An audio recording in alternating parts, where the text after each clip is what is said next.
करेंगे एक बड़ी अपडेट के साथ। आपको बता दें कि सिरसा में नए एसपी दीपक सहारण ने जैसे ही पदभार संभाला तो संभालने के तुरंत बाद जो है वो सबसे पहले जिस युवा की नशे से मौत हुई थी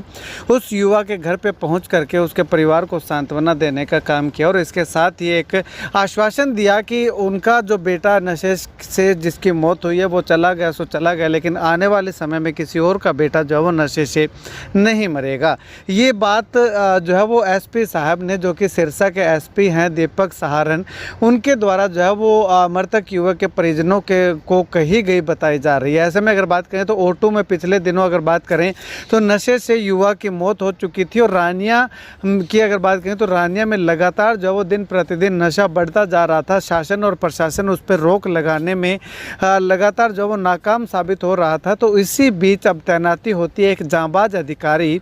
दीपक सहारण की, जांबाज आईपीएस अधिकारी दीपक सहारण की, जो कि नशे के मामले में काफ़ी सख्त बताए जाते हैं। लेकिन ये तो आने वाला समय बताएगा कि आखिर कितने सख्ताई सहारण साहब जो है वो आकर के इस ज़िले के अंदर करते हैं। इससे पहले भी न जाने कितने सारे अधिकारी यहाँ पे पहुँचे, अधिकारी आए, सख्ती दिखाई, लेकिन नशा जो है वो उतना का उतना ही हमें जो है वो दिखाई दिया है। यही कारण है कि लगातार युवाओं के नशे से मौत होती हुई दिखाई दे रही है। अब ऐसे में अगर बात करें तो ये एक नया वाक़या हम ज़रूर कह सकते हैं कि अपनी पोस्टिंग के तुरंत बाद जो है वो ओटू गांव के अंदर आईपीएस अधिकारी जो है वो पहुंचते हैं और परिवार के लोगों को सांत्वना देते हैं। और इसके साथ साथ जो अधिकारी हैं, जो पुलिस कर्मचारी हैं, जो पुलिस अधिकारी हैं, उनके साथ साथ जो नशा तस्कर हैं उनको भी जो है वो कड़ी चेतावनी और पूरा सख्त ऑर्डर जो है वो एसपी के द्वारा जो है वो अगर बात करें तो एसपी सिरसा, पुलिस अधीक्षक सिरसा के द्वारा दिए गए हैं कि या तो सुधर जाओ, अन्यथा सुधारने के लिए अब एक नए अधिकारी जो है वो आ चुके हैं। अब ये अधिकारी किस प्रकार से उन तमाम नशा तस्करों को जो भ्रष्ट अधिकारी हैं, जो पुलिस कर्मचारी हैं या अधिकारी हैं, उनको जो है वो सुधारने की कोशिश करते हैं या सुधार पाते हैं, वो तो आने वाला वक्त बताएगा। लेकिन फ़िलहाल अगर बात करें तो जो तमाम युवा नशे की गिरफ्त में है उनको लेकर के जो वो एक बड़ी राहत यूँ कह सकते हैं या बड़े शुभ संकेत उन परिवारों के लिए कह सकते हैं कि उनके बच्चे जो है वो अब नशे से दूर हो रहने के अवसर जो है वो दिखाई दे रहे हैं। अब ऐसे में अगर बात करें तो एसपी साहब का ये जो शुरुआत का जो रवैया हमें दिखाई दिया वो काफ़ी काबिल तारीफ़ है और काफ़ी सराहनीय भी है कि ड्यूटी ज्वाइन करने के तुरंत बाद एसपी साहब जो है वो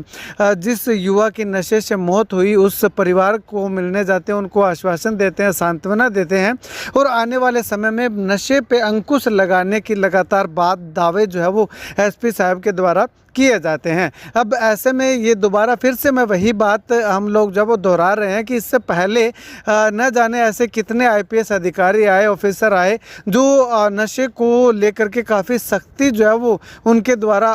सख्त कदम उठाए गए, सख्ती जो है वो की गई, लेकिन सख्ती जो है वो केवल आम नागरिकों तक सीमित रह गई, केवल चालान काटने तक सीमित रह गई। लेकिन नशे के जो सौदागर हैं, नशा तस्कर हैं, उन तक जो है वो सख्ती 1% भी जो है वो पहुंची हुई दिखाई नहीं दी है। खैर, ये साहब जो अब नए आए हैं इनसे भी उम्मीद करेंगे कि जो पहले के अधिकारी जो यहाँ पे आए थे, जो नशा तस्करों पे सख्ती करने के फरमान जारी करते हैं, लेकिन सख्ती जो होती थी वो आम आदमी तक जो है वो सीमित रह जाती थी। तो ऐसे में इनसे भी अनुरोध करेंगे कि इस बार अगर वो सख्ताई करें तो नशा तस्करों तक सख्ताई करें, ना कि आम आदमी तक सख्ताई जो है वो आपकी